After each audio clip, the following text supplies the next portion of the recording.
Good morning guys, આજે 14મી જાન્યુઆરી છે અને મકર સંક્રાંતિનો પહેલો દિવસ છે. તો સૌને મારા તરફથી હેપી મકર સંક્રાંતિ અને ખૂબ ખૂબ એન્જોય કરો એવી શુભેચ્છા. તો અમારે જો સવારમાં જ એક બાજુ ચા મુકાય છે ને આજે છોકરા બહુ વહેલા ઉઠી ગયા છે, કારણ કે એ લોકોને પતંગ ચગાવવા એમના મામાના ઘરે જવું છે, એટલે એમને ઉતાવળ પણ ખૂબ જ હતી. તો મેં એ લોકોને કહ્યું કે જો મેં નાહી ધોઈ લીધું છે, હવે તમે લોકો પણ નાહી ધોઈ લો અને તૈયાર થઈ જાઓ, ત્યાર પછી આપણે નીકળી જઈશું. તો પરીએ પહેલાં ફ્રોક પહેરી, પણ ફ્રોક નાનો પડ્યો એટલે એના પપ્પાએ એને બોલ્યા અને કહ્યું કે તું ડ્રેસ પહેર, તને ડ્રેસ ખૂબ સરસ લાગે છે. પછી એને ડ્રેસ પહેરીને તૈયાર થઈ ગઈ અને ક્રિશી કે મમ્મી જવું કેવો લાગુ છું. મેં એને કહ્યું કે તું પણ ખૂબ જ સરસ લાગે છે.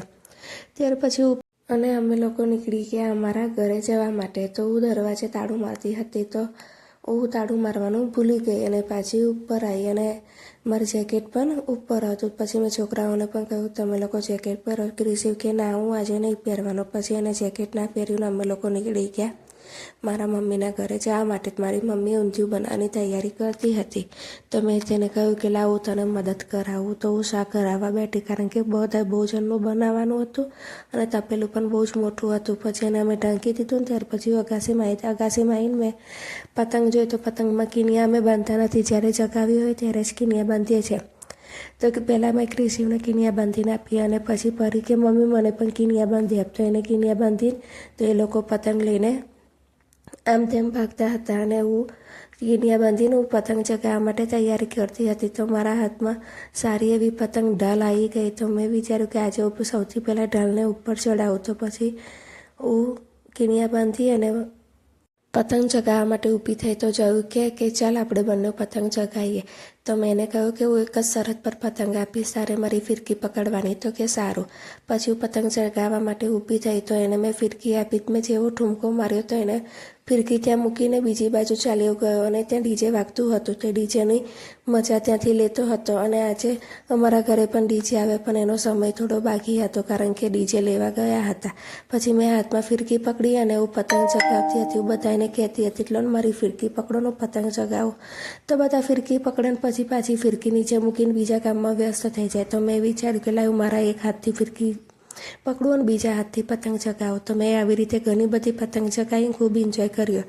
ત્યાર પછી ક્રિશી અને જયું બંને જણ ડાન્સ કરતા હતા. એ લોકોને ભૂખ લાગી તો નીચેથી થોડો નાસ્તો લાવ્યા હતા, નાસ્તો કર્યો.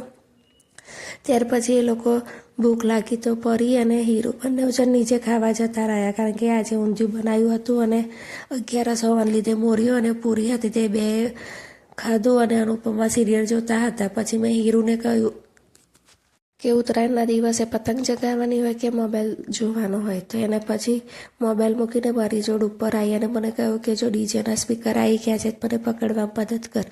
તો હું અને છોકરાઓ અમે ધક્કો મારીને ડીજેના સ્પીકરો લાવીને ત્યાં ગોઠવ્યા. એવી રીતે 2-3 સ્પીકર લાવ્યા ને એમ્પ્લીફાયર ને બધું લાવીને ઉપર ગોઠવ્યું. અને આ લોકોને ભૂખ લાગી તો એ લોકો ફરી મમરાના લાડુ ખાતા હતા ને એને એવું પણ કહેતા હતા જો કેટલા કડક છે, અમારા દાંત પણ હલી જાય છે. અને ક્રિશી ફિરકી પકડે છે અને કહે છે મમ્મી તું પતંગ ચગાય. ફરી પાછી એ લોકોને ભૂખ લાગી તો હાઈડ એન્ડ સીક બિસ્કિટ લઈને આવ્યા અને બધાએ મેચિંગ ખાતા. અને મેં કહ્યું કે હવે મને પણ આપો, કારણ કે હીરુનું કોઈ આપતું ન હતું. મેં હાઈડ એન્ડ સીક બિસ્કિટ બધા લીધા અને હીરુને કીધા એટલે આ બધા તારા માટે છે. એ પછી બિસ્કિટ લઈને હાથમાં લઈને ખુરશીમાં બેઠી. તો એ વહી કે બિસ્કિટ ક્યાં મૂકું. મેં કહ્યું મારા માથા પર મૂકને પછી ખા. ત્યાર પછી મારો ભાણિયો આવ્યો હતો. આ સૌથી મોટો મારો ભાણિયો છે અને આ છે નાનો ભાણિયો. એ લોકો આવવાના નહોતા અને અચાનક આવીને સરપ્રાઈઝ આપીને અમને લોકોને ખૂબ જ મજા પડી. અને એવા એવું પણ કહેવા માંડ્યો કે માસી અમને તો બહુ મજા આવી. અને એ લોકો બપોરે આવી ગયા. પછી એ લોકો લઈને ફૂક્કા આવ્યા હતા. તો બધાને ફૂક્કા વેચ્યા. છોકરાઓએ ફિરકી લઈ લીધી છે અને એમાં ફૂક્કા બાંધીને ઉપર ચડાવે છે. મેં કહ્યું કે ફિરકી તો આપો. તો કે ના ફિરકી ના મળે.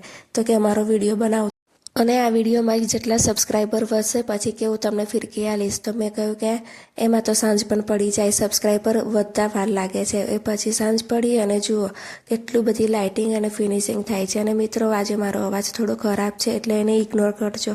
અને આ તમારા ગામમાં આવી ઉત્તરાયણ થાય છે એ મને કમેન્ટ્સમાં અવશ્ય જણાવજો, અને કયા ગામમાંથી થાય છે એ પણ ગામનું નામ લખીને મને મોકલજો. અને હા, અમે સાંજ પડતા આ લાઇટિંગનો નજારો જોયો, અને બીજી બાજુ દિવાળી જેવું વાતાવરણ પણ હતું જો. અને અમે લોકોએ ખૂબ જ ડાન્સ કર્યો, ઢીંગા મસ્તી કરી, અને પછી અમે લોકો આવી ગયા મારા ઘરે. અમે ઘરે આવીને ફ્રેશ થઈને જમીને પછી સૂઈ ગયા. તો સૌ મિત્રોને ગુડ નાઇટ, આવજો.